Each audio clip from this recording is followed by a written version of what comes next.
everybody, Cyberknife here. Had a game I just really enjoyed, played it about an hour ago, and I thought I would do a very quick video. This is a short game, short video, not much analysis. It continues in the same vein as the video that preceded it, where I was talking about how to play Domination. I'm finding that most players, if they're having a problem with the game, are having a problem in this game mode.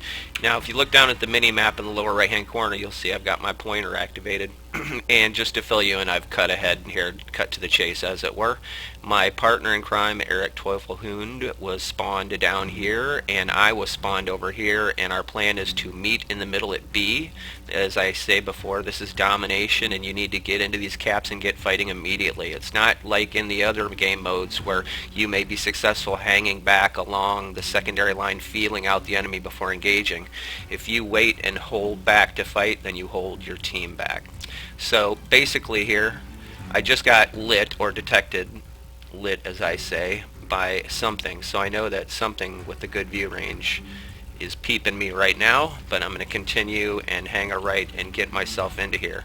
We get ourselves into quite a bit of action pretty quickly, but I had a feeling that the Murmansk and Omaha against this lineup that we're looking at here could take it. So here we go with our first customer. I got a South Carolina, just about to take my first shots at him. We give him HE at long distance, and this is plunging fire, so you can score some pretty amazing hits with HE. Watch some of these. Look at that. That was almost 3,000. So Torp's in the water. I got to take a look. Ooh, that wasn't good. Look at that, huh? Definitely would have hit that one, maybe two. So we just saved ourselves a lot of hassle there by coming out looking, but it gave this Carolina time to make me come off my aiming point, so I have to readjust it again.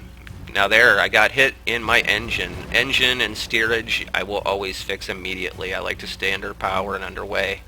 If I get caught on fire, I may not necessarily fix it right away, especially if I'm in heavy contact and I fear that I may have bigger injuries to worry about momentarily. You know, if it's 2 or 3 fires, you may want to consider putting it out, because that is an emergency. But we found our range. He's firing. I have the captain's skill that tells you when artillery over 6-second hang time is coming your way. So as long as it's going to take longer than 6 seconds to get to me, i.e. I can react, I will get a warning. Say he just fired, it's going to do 6 seconds of ham time, so I can start taking evasive action immediately, and it does. I highly recommend it. It's a very powerful skill, and it only costs you 2 points, well 3, because you have to get the one before it. It's a second level skill. So now we're just going to bang on this guy as much as we can. We're using HE. Couldn't fix that if I wanted to, but it's only a turret and a tube. It doesn't matter. We're disengaging. As soon as I disengage one target, I want to re-engage something else. And now we've got ourselves a little destroyer here, Nicholas, and he's in close. Now, it doesn't matter if you miss a destroyer.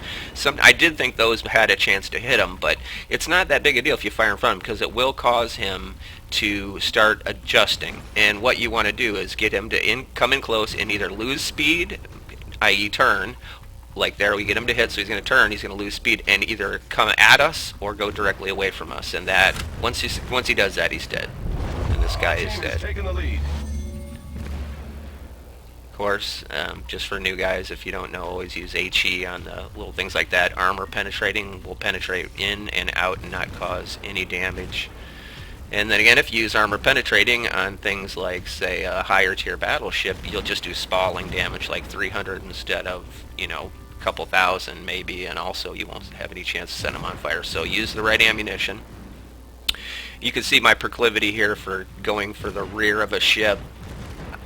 The first rounds I did, now I'm kind of working the middle, but you'll see me start to walk them back. I like to go for propellers. I like to go for, you know, the steering. I like to go for engine rooms. I like to get my victims to be helpless in a straight line, and then I'm, of course, in a high rate of fire gun, and I can start taking them out. So torpedoes in the water, I see them, but they're fired from too far away by the sky on the mini-map up above us, so we're not that worried about that. They are actually no problem. So it's getting a little ridiculous here going for the ass, so I'm going to move it up a little and start going a little farther up in a couple of seconds. I'll get tired of going there. I did get a fire set on the aft, but I didn't get the steering that I wanted yet.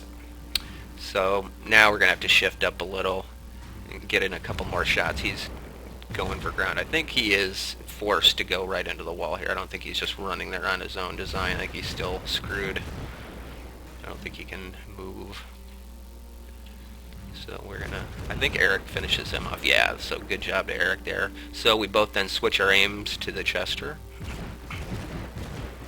I thought he was gonna turn a little bit more hard than he did here, so my shots fall away. I'm gonna get on a better line. Again, I like to, got an incapacitation there, got his steering. Going for more. There's another incapacitation propeller. Steering and propeller again. All these incapacitations add up. I think I end up with like 7 of them, something like that.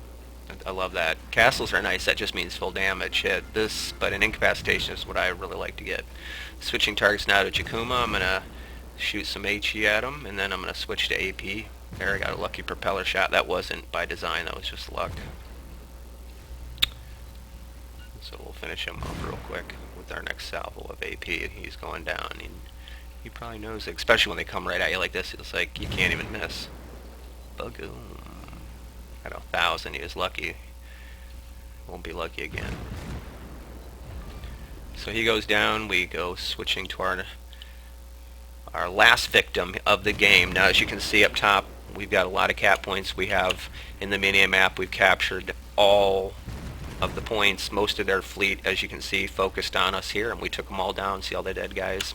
So we're going on to South Carolina now. The game ends as soon as the South Carolina sinks. And so then I'll just give you a real quick peek at them. Over here we got some torpedo action. Taking a quick look. They were meant for Eric, not for me. So we get back on this guy.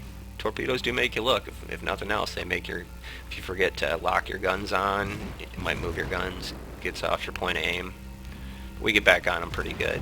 HE. Sometimes I will use a little AP on some of these guys if I got some good plunging fire. There's Confederate. Set on fire. That's a good one to have. So I'll meet you in the replay in about 2 seconds here. It ends as soon as the sky blows up. It's a really good game. Good game for Eric too. Really good game. We dominated. Domination. That is for sure. Goodbye. Alright, so here's the end screens on that. 134 hits, 9 incapacitations. That's what I love to go for, those ass end shots. 3 kills, 10 on fire, just under 200,000 coin, just under 3,000 XP, which is what I'm really liking. And then I, of course, got 143 and high caliber and Confederate, which is nice. You get those little things. Did pretty decent as far as top XP and kills. And then with the detail report, this is what it broke down to. So anyway, that was a really maximum game there. That was a really fun one. I like when you can get them like that. We just got in there to that big cap and just dominated, and they really piled in there, and we ended up capping it out. They just couldn't take it from us. So anyway, Cyberknife out.